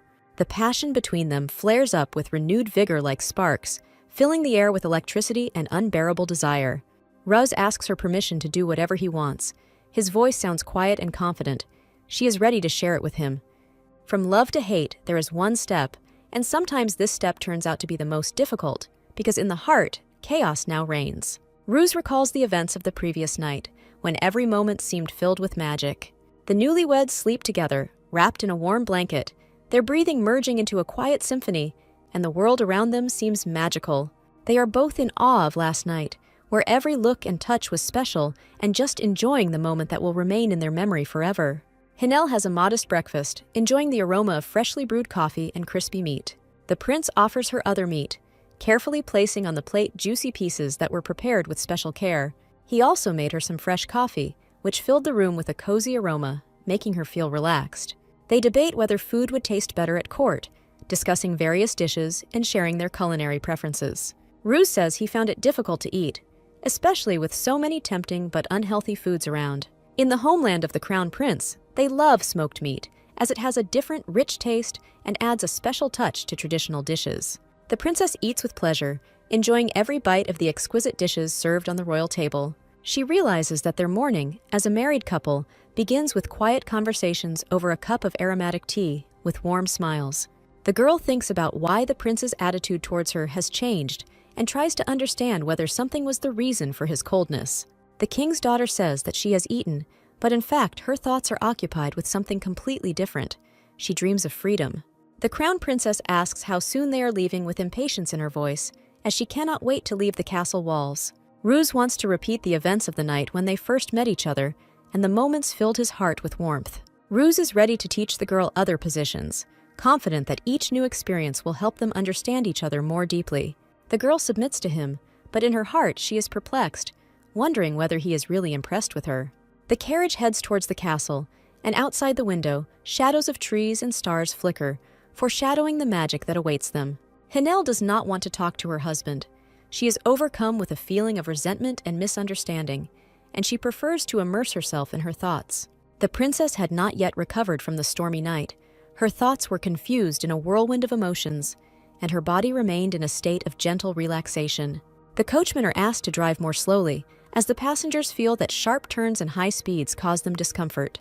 The girl does not understand why her husband is in no hurry to come home, because she was expecting them to spend the evening together. Ruse wants to stay alone with her again, to discuss everything that has accumulated lately, to share his feelings. The prince shows concern for the girl by hugging her tenderly and asking how she feels, and wants her to feel loved. Ruse offers the girl to sleep, assuring her that this will help her regain her strength and forget about her worries, and he himself will be there. Now the prince is cute in her eyes, and she feels that his care and attention make her happy, filling her heart with warmth. The carriage stopped, and in the silence of the night, there was a cracking of branches as the door opened, inviting her out into a world full of mysteries. The spouses are awaited by faithful servants who are ready to provide any assistance and support them at this important moment. The servants were very worried about the royal couple because rumors of an impending storm made their hearts beat faster. Evan wants to tell his master something, but his heart is pounding with excitement, and he doesn't know how to start the conversation. Evan talks to the prince, trying to find the right words to convey important news that could affect his destiny. The fears were confirmed. Behind everything stood Ruse's half-brother Kylo, whose dark intentions and thirst for power threatened the prince. Evan insistently demands that something be done, his voice full of determination. Inaction could lead to disaster. Viant understands that he cannot bring Phil as a witness because his secret connections with Kylo could put a lot of lives at risk. Viant is afraid of the situation escalating because any wrong word or action can lead to unpredictable consequences. Evan appeals to his common sense, hoping that common sense will overcome his fears and doubts. Ruse believes that the aristocrats want him dead because he has become a threat to their power and influence, and now they are ready to do anything. Evan believes that the prince's bride is very scared because her life now depends on the whims of palace intrigues. Viant worries about Hanel, that her fragility and vulnerability could become a target for those who seek to take advantage of her. Viante does not want to talk about the night with the servant, since the memories of this event cause him deep confusion. Viant admires that Hanel is brave, because despite all the difficulties and dangers, she is not afraid to stand up for her beliefs. The cunning servant understood everything, noticing the smallest details in the behavior of Viant and Hanel. Viant feels embarrassed, feeling his cheeks flush as he realizes that his feelings for Hanel may be revealed. Viant orders to leave immediately, realizing that time is running out and every minute counts. The carriage heads towards the prince's homeland, shaking on the bumpy road, and a mixture of hope and anxiety hangs in the air. Hanel arrived in the Tricas Empire filled with excitement and determination as she faced new challenges. In the prince's homeland, there is always snow, which softly covers the ground with a snow-white blanket, creating an atmosphere of magic and silence. The princess is not feeling well, and the maid closes the window to protect her from the cold wind, which could make her feel worse. The prince cannot forget the previous night, when, under the starry sky, he opened his soul and his heart was filled with mixed feelings. Ruse watches the princess, admiring her grace and the invisible power that radiates from her every smile. Ruse wants to know about the new feelings that filled his heart, why every moment spent with the princess makes his soul tremble. Ruzu was never approached because of his magic, which inspired fear and respect like a dark shadow. Ruse is surprised that magic did not interfere with his wedding night, and instead of the usual feeling of isolation and fear, he felt warmth and closeness. Viant stated the terms of the marriage to push the princess away from him, hoping that her pride and independence would not allow her to agree to such harsh demands. But he was wrong, underestimating her strength of spirit and determination, and soon realized that the princess was ready to make any sacrifice. Because of his magic, he is afraid to be with the princess, fearing that his gift might harm her or ruin their relationship. Ruse is ready to kill the princess with his own hands if he loses control, and this thought torments his soul. Viant reminds himself of the conditions of marriage, realizing that it is not just a union of two hearts, but also a responsibility. The capital of the empire, Thuban, is located on the banks of a majestic river, its majestic buildings decorated with carvings. Hanel is captivated by the beauty of the castle. Its high towers and graceful arches are straight out of a fairy tale. Before us is a capital sparkling with lights and full of life, where skyscrapers touch the clouds. The heroes also pass Mount Nukol, where Hanel lost her baby, and echoes of sadness and loss are heard in her hearts. Hanel wonders if she is pregnant, and her heart is filled with anxiety and hope, as this could be a new chapter in her life. Hanel remembers the night with Viant, when their laughter and tender words created an atmosphere of magic. Hanel is told that the carriage has arrived, and a spark of hope flares up in her heart, because this means that changes await her. Hanel asks what is happening, her voice shaking with excitement and curiosity as she tries to understand what this event is. Ruse wants to go with her alone, to support her in this important moment, to share with her the joy of new beginnings. Dea is asked to leave, and, a little confused, she stops for a moment. Viant explains that he lied about the honeymoon because he was afraid that what happened would ruin their relationship. Hanel must now play along with him, but her feelings are fighting inside her. She wants to support him, but on the other hand, it is difficult for her to forget the deception. The prince says that they must continue to pretend to be lovers to maintain the appearance of an ideal relationship. Hanel agrees as long as everyone is not convinced by the game of lovers, but she begins to wonder if it is really just a game. Ruse warns her not to be deluded, reminding her that there can be many dangers hidden behind the mask of romance. Hanel is asked not to take the prince's feelings at face value, as manipulation may be hidden behind his charm and beautiful words. Hinel believes that the prince's feelings are a pretense created to achieve his own goals. Ruse notices her sad face and, with tenderness in his voice, asks what is bothering Hinel. He asks the girl to cover herself to avoid unnecessary glances and attention. Hinel asks what it is, pointing to the strange object Ruse is holding in her hands, and her curiosity grows. Hinel thinks that this is one of the country's traditions that can help her better understand local customs. But the prince asks to cover the wounds on her chest, fearing that open injuries could cause unnecessary questions from others. The girl agrees, realizing that at this moment the most important thing is to keep their secret and protect her feelings, and also trusting the prince. Ruse gives her a gift, an elegant necklace decorated with small stones that shimmer in the sun. The girl is curious about what is in the box, and she carefully opens the lid, hoping to see something amazing. She opens the box and looks inside with bated breath, where a necklace lies on the soft velvet bottom. The girl will receive a surprise that will make her heart beat faster. This is not just a gift, but a symbol of care and support. This beautiful necklace, decorated with bright stones, sparkled in the light, reflecting all the shades of her hopes and dreams. The necklace will cover the wounds on her chest, like a magical amulet that can hide the traces of pain. The prince asks to try on the necklace. His voice sounds soft and confident. This moment will be the beginning of something important for both. It was Evan who encouraged the prince to buy the necklace, assuring him that the gift would be a symbol of their special connection.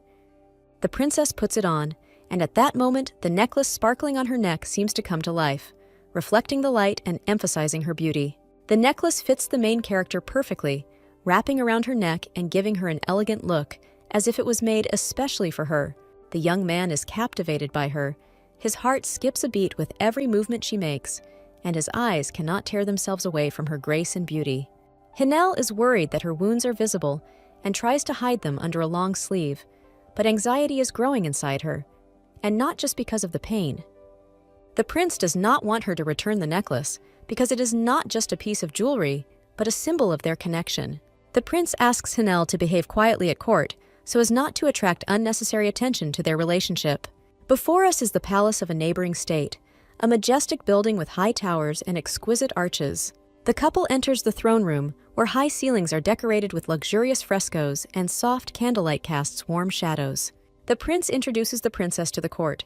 His voice sounds confident and solemn, and the eyes of those gathered are filled with curiosity. They are met with coldness by Ruse's parents, who realize that their son is entering a new chapter in his life, full of hope. Ruse says that he was embarrassed to show his wife's face to the court, because for him, she was not just a princess, but the embodiment of his most secret dreams. The stepmother believes that covering her face is disrespectful to the family, because in her eyes, openness and honesty should be the basis of any relationship. Hinel lifts her veil, allowing the sunlight to wash over her face, and in that moment, she feels her fear give way to confidence. The prince stops her, his voice soft but firm, as he stops Hinel before she takes that step. The prince looks defiantly at his stepmother, his eyes full of determination as they exchange barbs. The stepmother does not like her stepson's look, in which she reads not only a challenge, but also a confidence that could destroy her authority. Hinel does not understand the evil looks of her stepmother and husband. Her innocent mind is not able to grasp the reasons for their discontent. The young man worries about her, feeling how her mood changes with every moment, and tries to find a way to support her. Hinel is worried, feeling the tension in the air grow, not understanding what exactly is causing her this anxiety. Rose asks Hinel to remain veiled, as he is afraid of his magic, fearing that his power could lead to unpredictable consequences. Hinel is also worried about this, feeling how Ruse's fear of her magic places an additional burden on her shoulders. The king laughs and allows them to keep the veil, assuring them that true power does not lie in magic, but in trust and understanding. He remembers the valor of Vianth in the battle for Triax, when, despite all the dangers, he showed incredible courage. Vianth says he will try to feel comfortable with his wife, despite his inner fears and insecurities. Vianth sarcastically remarks that he does not want bloodshed, and that this will not suit some people, since some see the conflict as a way to resolve old grievances. The king bit his tongue, resisting the urge to make a harsh remark, and instead decided to think about the situation. The tension rises, and every look, every word becomes heavy as lead, foreshadowing the inevitable conflict. The king turns to his daughter-in-law with a soft smile, trying to hide the anxiety in his voice. The king asks Hinel to take care of his son, his voice trembling with emotion, and in his eyes, fear for the safety of the kingdom. Ruse says that the king should not call Hinel a princess, because this title contains only honor. It is better to do it differently. According to Rose, Hinel should be called empress, since this title symbolizes not only her greatness and power. Everyone in the room is whispering, discussing Ruse's unexpected statement, full of curiosity and bewilderment. Hinel believes that Ruse defends her name at court, showing concern for her freedom and independence. Ruzu constantly has to defend his place at court, facing mistrust and prejudice from the nobility. The king tells his son that his behavior is unacceptable because it undermines the authority of the royal family. The king and queen depart, leaving behind an atmosphere of tension and bewilderment. The courtiers whisper among themselves, exchanging opinions about the king's recent conversation with his son. Ruse clenches his fist, feeling anger well up inside him as he realizes that his efforts to protect Hinel's freedom are not being underestimated. Father Ruza did not like the prince's mother, considering her capable of anything for the sake of power, which made him feel jealous. The prince's mother was horrified by his magic, believing it to be a curse that could destroy more than just their family. So the prince's mother died in pursuit of the king's love, sacrificing her well-being and life in order to win his heart. Ruse has a stepmother who, despite her kind smile and caring words, always tries to take the place of his real mother. Ruse promised himself not to chase love, realizing that true feelings cannot be won by force or persistence. The princess brings the prince out of his thoughts by gently touching his shoulder and speaking words full of warmth and hope. She reminds them that they are supposed to play lovers, and smiling, begins to prepare a scene full of romance. Ruse agrees with his wife, realizing that her ideas and desires are important for their life together, and he decides to support her. He takes her hand, feeling the warmth of her skin and the strength of her fingers, and looking into her eyes, he feels their connection deepen. Ruse says they are delayed because of paperwork, but tries to soften the situation, adding that these are only temporary difficulties. Hinel listens to the fictitious story about the documents, trying to understand why Ruse can't just tell the truth. Hinel agrees to be his fake lover, realizing that this can help him cope with his current difficulties. Vianth is confused when he realizes that his feelings for Hinel are growing deeper, and he wonders if he can continue to pretend.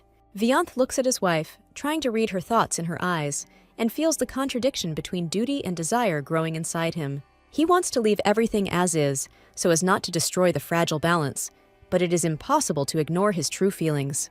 The castle in the evening creates an atmosphere of mystery and comfort, where every corner keeps its secrets and stories. Dea is looking for what to wear to the reception, sorting through the hangers with outfits, while running through the images of all the guests in her head. Hinel asks to find something to match the necklace, wanting the outfit to perfectly complement its exquisite shine. Dea opens the chest, and her gaze stops, feeling how the memories of family traditions and stories fill her heart with warmth.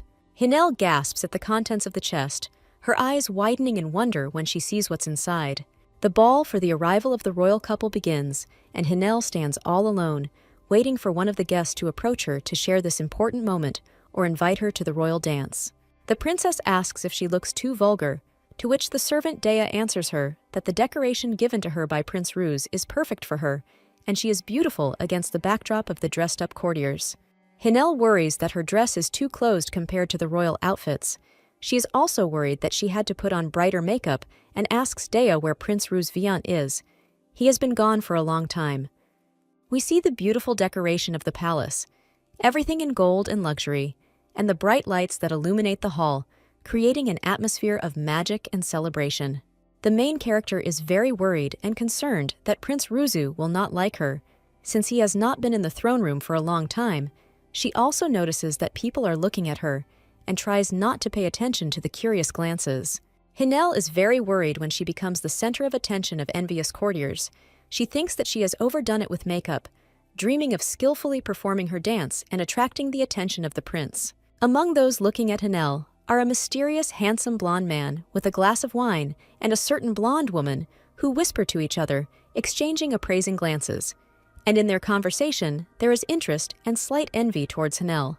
The blonde man approaches the princess with a glass of wine, and she turns her head from side to side, hoping to find her husband among the colorful courtiers. An embarrassing incident occurs. The blonde spills a glass of burgundy wine on the dress of the pensive Princess Hinel, who is looking for her prince among the guests. Her face flushes with embarrassment as she consciously watches the bright liquid slowly spread across the delicate material, leaving behind an unpleasant trail and disturbing her serenity of the moment. Now, Princess Hanel's beautiful and traditional outfit is all stained with the burgundy liquid and looks terrible compared to her flawless image that she so carefully prepared for the celebration. The blonde screams, and the mysterious handsome man apologizes for the spilled wine and introduces himself to the girl. In front of her is the third prince, Kylo Viant, a typical evil brother in this story. The prince tells the princess that southern women are very brave, hinting at her revealing outfit, which embarrasses the girl, who bashfully covers herself. Prince Kylo is surprised that his brother is interested in women, and Heinel gives him a displeased look, her eyes reflecting her dislike for the stereotypes he is voicing, and she decides that she is not going to allow it. The courtiers of her fiancé's royal family, seeing this scene, begin to actively discuss and gossip about the princess and the incident with the wine. Proud and courageous, Heinel decides to emerge victorious from this situation and addresses the courtiers, saying that they must have been confused by her disregard for northern culture, which they find strange and unusual. The main character asks them to be more lenient towards her, a foreigner who does not know the traditions, and apologizes for this disregard, explaining that she had to leave her home very quickly and did not have time to get to know the country. Prince Kylo is greeted in the hall with his wife, the blonde, and he understands that he has failed to offend the princess, which is why he wishes her to enjoy the reception. Prince Kylo Viant leaves with his wife, leaving Heinel alone in the middle of the throne room, but promises himself to look after her as he sees her as a threat. Heinel is left alone, and she is sad that the prince is still not there, while the ladies of the court are actively discussing her. Heinel's heart is squeezed from loneliness and disappointment, and at this moment, she wants someone to see the real her. The courtiers are already gossiping about Heinel. They don't understand whether all southern women dress like that, and they discuss her makeup. Some of them find it quite cute. Heinel feels like a local landmark, and she is afraid to throw a wine-stained shawl over her dress, as she is afraid that she will look even more ridiculous in front of the court and the parents of Prince Ruz Vinat, her husband. Standing in the middle of the throne room in proud solitude, she thinks about how to change her outfit to look like all the courtiers, and she even wants to ask the faithful Daya to bring her another shawl to cover herself. Ruz Viant, the hero of the war between the kingdoms and the main character's husband, enters the throne room, pushing aside the guests. He walks decisively towards his wife, as always gloomy, cold, and full of mysteries and secrets. The prince notices her in the crowd and heads towards her, as she stood out among the luxurious outfits and glamour with her red yet elegant dress, as well as her extraordinary aura that attracted everyone's attention. The prince is worried that he is late and, noticing her, is deeply surprised to see her here in such a beautiful dress, which emphasized her grace and sharpness of mind. Heinel turns to him, and she is very glad that he came. Her eyes met his, and she felt that all doubts and fears disappeared, giving way to an incredible desire to share this magical evening with him. He had always been aware of her extraordinary beauty. Among the bright lights and lively music, she seemed completely different, the embodiment of a dream and a mystery, and he couldn't help but wonder how she could leave such a mark on his heart. The princess asks the prince to borrow his furry muff, as she is cold waiting for him in the throne room. Ruz Viant takes the muff off his shoulders and places it on his wife. Time stands still between them as they look at each other. The main character thinks for a long time, and with a gloomy look, looking her straight in the eyes, says that they need to talk alone, as if he was going to reveal something important to her that he had kept inside for a long time. Prince Ruz Viant does not understand her look, but Heinel tells him that she is very glad that he came and lent her his robe. The queen, Viant's stepmother, approaches them, fanning herself, and mockingly says that Heinel's new dress has caused a great stir among the nobility, and that everyone is only talking about it, that even Kylo could not convince her of this. The prince asks his mother to address Heinel by the title of queen, not princess, to which she laughingly replies that the official ceremony has not yet taken place. Prince Ruz is angry, and he asks his mother to address his wife with more respect, as she will soon be joining their family. His voice sounded confident and sharp as he said these words, escalating the conflict with each passing second. The queen pretends to be the epitome of innocence and tells the prince that she is not interested in people who adapt to others, hiding behind a fan and pretending that there is no conflict between them. Silence reigns as the atmosphere becomes tense between Prince Ruz Viant, who is defending the honor of Princess Heinel, his wife, and his stepmother. The protagonist, with a frightening expression on his face, tells his stepmother that if he had adapted to others, his family would not have survived in this world. The courtiers turn to the loud voice of Prince Ruz Viant and his squabble with his mother as he lists the powers that support them: Holton, Phimek, and Sendes. The prince becomes furious and shouts at the entire palace and the chatterboxes, the courtiers, about the fact that the three powers have become financial support for their country, and asks the nobility how the princess's homeland, Triax, differs from them. Viant's father, the king, approaches the noise, and his subjects ask him if the prince has gone mad in making Triax allies, since they have already given part of their lands to the homeland of Hinel, and if they will attack because of the expansion of their lands. When the king asks why he raised this topic, the prince smiles and says that his wife's honor is being belittled because of her foreign origin. The king calmly says that he sees Hinel as part of the family and considers her a worthy wife for his son. He takes his wife, Viant's stepmother, by the arm, and they leave the throne room, leaving the newlyweds alone among the courtiers. The prince sees his parents off with a gloomy and thoughtful look, and Hinel, wrapped in the prince's fur coat, solemnly bows to them, saying goodbye to them. Hinel asks the prince for forgiveness for the fact that he had to suffer psychologically from a quarrel with his parents because of her, feeling guilty before her husband. But the main character understands perfectly well that retreating is useless, and he sympathizes with the princess that she had to face them and go through an unpleasant conversation. Hinel responds to the prince with a tender and concerned look, wrapping herself in her fur coat more tightly, realizing that the prince is sincerely worried about her and their relationship has finally reached the level of husband and wife. The protagonist wearily asks his wife to leave and rest, since she will not hear anything good here. His voice sounded quiet, but with notes of anxiety, a shadow of doubt and fatigue fell on her face. Suddenly, Evan decided to dilute the atmosphere. He had been looking for his owners for a very long time. At the behest of the prince, he had to take the princess to her chambers. But as soon as they want to leave the throne room, they are suddenly approached and greeted, as if preparing to reveal something important.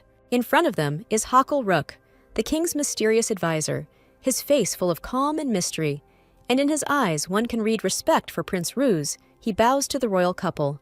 Ruz tells the princess that they don't have time to meet new people and asks her to return to her own chambers, emphasizing that they are now in a situation where every minute counts, and he doesn't want them to meet each other. The advisor slyly asks the prince if he is afraid that he will bite him during their conversation, to which the prince asks him to be silent. Hakal Rook says that he did not want to violate his personal boundaries, and Viant Ruz asks the laughing Evan to take Hinel to her quarters as quickly as possible. Evan leads the princess out of the throne room. She turns around when Hakal says goodbye to her and looks at him curiously. The princess walks down the corridor with Evan and asks about Hakal. Evan tells her that he is a traitor to the country, and Prince Ruz does not like him. However, Evan also says that Hakal Rook is too good at politics, and even Kaflo acknowledges his talents in politics. Evan also tells Hinel that Ruz hates Hakal for his character, and asks the protagonist if she is comfortable with the prince's robe on her shoulders. Night falls, and the moon illuminates the castle where the action takes place, casting a silvery light on the high walls and winding corridors, creating a mysterious atmosphere full of whispers of the past and the expectation of magic. Dea combs Hanel's luxurious hair, gently running the comb through the long locks that sparkle like gold in the candlelight, and quietly whispers her dreams to her. Suddenly, a gloomy and disgruntled Viant appears in the room, his dark eyes flashing with anger, and the tense atmosphere instantly changes, causing Dea and Hanel to freeze in anticipation of his wrath. His heavy gaze rests on the princess, as if penetrating into the very essence of her soul, and at that moment, tension hangs in the air, full of understatement and unexpressed feelings. Her heart freezes with fear.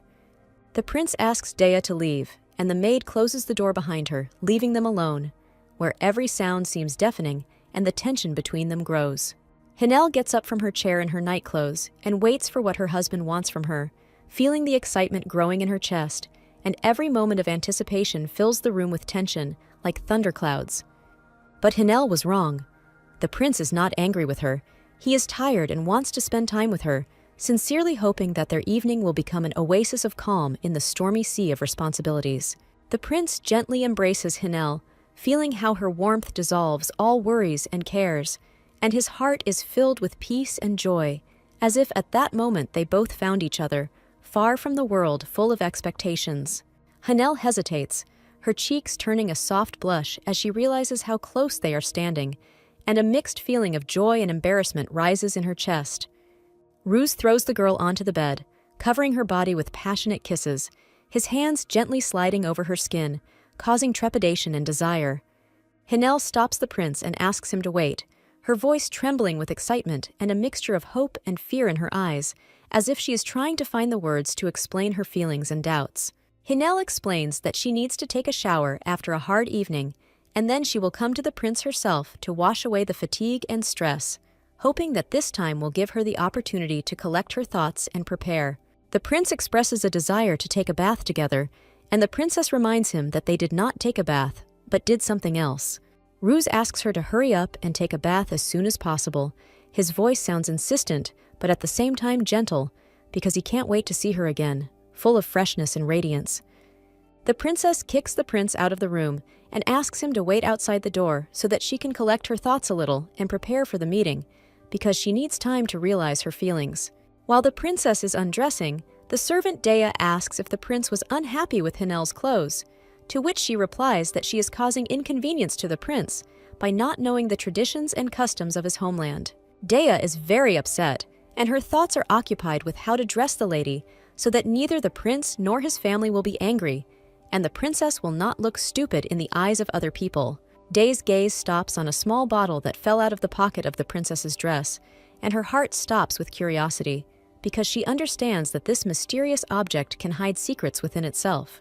Dee likes the smell of the liquid in the bottle, and she believes that adding it to the princess's bath will give her a pleasant aroma and make her attractive in the eyes of the prince. Dea adds the scented liquid from the bottle to the water, and the sweet aroma instantly fills the air, filling the room with a magical atmosphere that makes her wonder what secrets and magic this bottle might hold. Prince Ruse Viant changes his clothes and takes them off, feeling the weight of royal duties disappear with each item, leaving only lightness and anticipation of a meeting that could change his life forever. The prince is caught changing his clothes by his maid Dea, who is afraid of his wrath, but at the same time curious about what might happen if she decides to stay and watch this moment. She gives the prince lemon juice to refresh himself, and catching his gaze, she feels an invisible connection between them, as if at that moment they both understand that life can be more than just duties. At this time, Heinel washes herself, enjoying the warm water that washes away the fatigue and worries of the past day, and dreams of freedom and adventure that await beyond the palace arise in her thoughts. Ruse enters the bathroom and asks Hinel to hurry.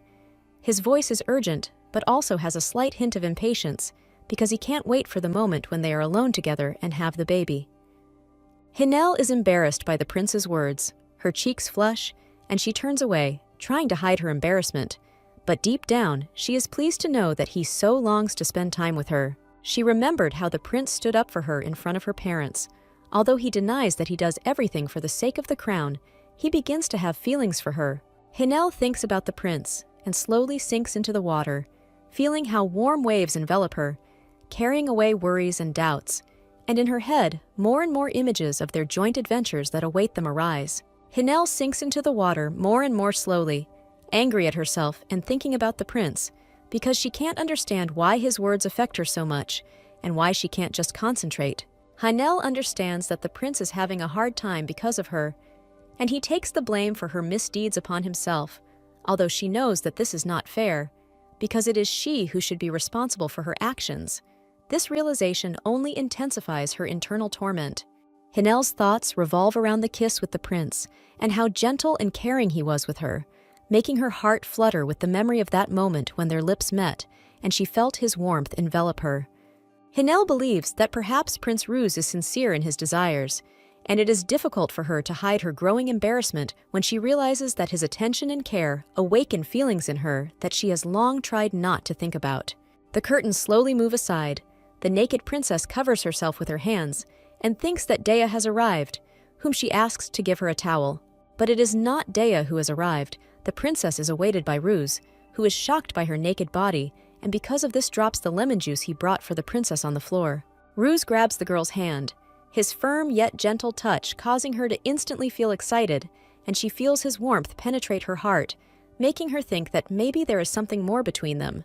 Ruse abruptly presses Hinel against the wall, and their lips merge in a passionate lovemaking, becoming hotter and hotter, as if the whole world around them disappears, leaving only the two of them.